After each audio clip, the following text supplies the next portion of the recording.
হাসান হোসেন চোখের পানি ছেড়ে দিয়ে ডেকে বলে, নানাজি আপনার মেয়ে আমাদেরকে খাবার দেয় না কেন? গতকাল সারাদিন বলেছে রাত্রিবেলা খাবার দিবে, রাতে খাবার দেয় নাই। আমাদেরকে বলেছে তোমরা ঘুমিয়ে যাও, আমি রান্না করি সকালে দিব। ঘুমায় গেলাম, সকালবেলায় খাবার চাইলাম, আপনার মেয়ে ফাতেমা তখন আমাদেরকে খাবার দেয় না। দাদা, আমরা ছোট্ট দুইটা মানুষ ক্ষুধার জ্বালায় বেহুশ হয়ে যাই, আর সহ্য করতে পারি না, আপনার মেয়ে খাবার দেয় না।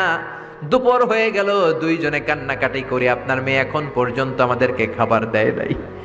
আমরা দুজন তো আর সহ্য করতে পারি না, কেন আপনার মেয়ে আমাদের সাথে এমন করে? আপনার কাছে বিচার দিলাম, আপনি বিচার করেন।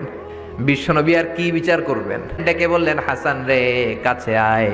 বিশ্বনবী শাম দেশের জুব্বা পড়তেন, শাম দেশের জুব্বাটা উপরের দিকে উঠালেন, হাসান রে দেখালেন, এই তো দেখ তোর নানার পেটের মধ্যে 3টা পাথর বাঁধা।